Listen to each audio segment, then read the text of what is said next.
Vamos a hablar de uno de los personajes más curiosos, atractivos como figura especial de la era napoleónica, Bernadotte. Bernadotte, ¿quién es Bernadotte? El gran mariscal de los ejércitos de Francia.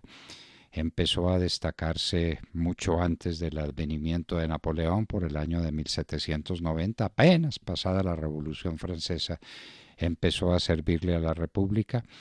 Y luego llega Napoleón y entonces está en las filas napoleónicas, participa en la gran campaña de Italia, sobresale en muchas batallas, siempre con una relación, pues desde luego de mucha simpatía, pues es mariscal de Napoleón, pero al mismo tiempo con algunas reservas. Participa nada menos que en la gran batalla de Austerlitz, la batalla más impresionante que libró Napoleón en la historia.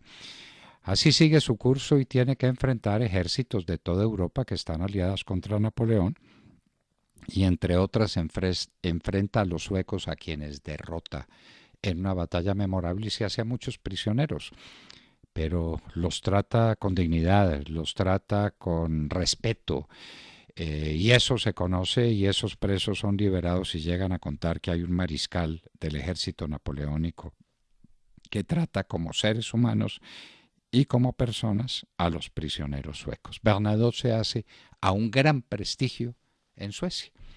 Y miren lo que pasa. Suecia está en manos o en medio de muchos peligros. El rey Carlos XIII está en una situación muy difícil. No tiene una descendencia adecuada y lo que se piensa es que Bernadotte puede ser rey de Suecia. Y es el año de 1810. Está todavía lejos el desastre de 1812 en la invasión a Rusia, está todavía muy lejos la batalla de Leipzig y finalmente Waterloo, y le ofrecen nada menos que ser hijo adoptivo de Carlos XIII.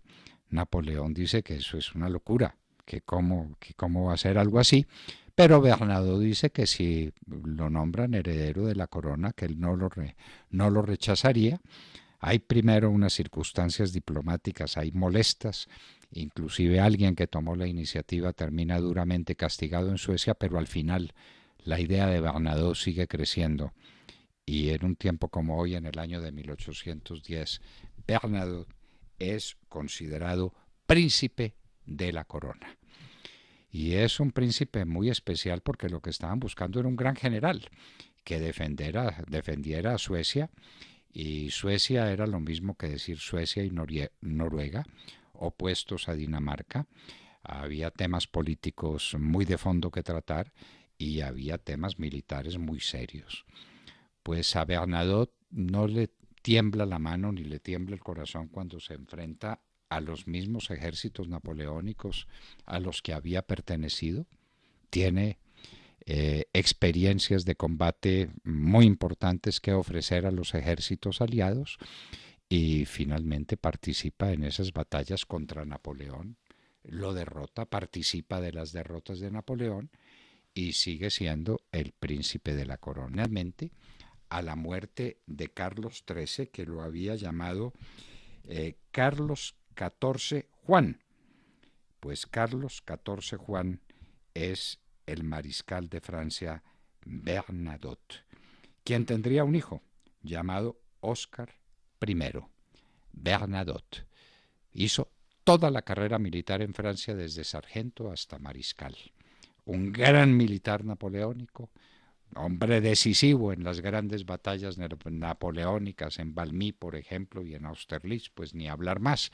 Y después, un hombre decisivo en las batallas que contra Napoleón, especialmente en la batalla de Leipzig, al mando de las tropas de Suecia y Noruega, que eran entonces un solo país. Muerto Carlos XIII, Bernadotte asume como rey de los suecos y de los noruegos hasta el momento de su muerte. Muchos años después, Bernadotte alcanzó a cumplir 80 años y a ser celebrado en su cumpleaños 80, lo que no era muy habitual en aquellos tiempos en que la vida humana tenía un horizonte mucho más corto, los prodigios de la medicina y los prodigios de la higiene en el mundo, pero Bernadotte pasa de los 80 años y pasados los 80 años por el año de 1844 fallece. Su entierro es apoteósico, lleno de prestigio, aunque desde luego no dejó de tener contradictores y enemigos y algunos que conspiraron en contra suya, pero ese es el origen de la actual casa reinante en Suecia. A ustedes les pueden decir ahora que Suecia es una monarquía, lo es, pero hay un monarca y ese monarca existe y toda esa casa real de Suecia es descendiente de Bernadotte, un sargento del ejército francés. Las cosas más curiosas de la historia y cómo un héroe del ejército napoleónico se convierte en un héroe de los ejércitos que combatían a Napoleón y después se convierte en rey de una de las casas reales más famosas. Hijo, pero hijo por adopción, obviamente de Carlos XIII, con el nombre de Carlos XIV de Suecia y Noruega, o Carlos Juan, adoptado por Carlos XIII, que fue príncipe de la corona en un tiempo como hoy, en agosto-septiembre del año de 1810. Hoy en la historia, en la hora de la verdad, 9 de la mañana, 3 minutos.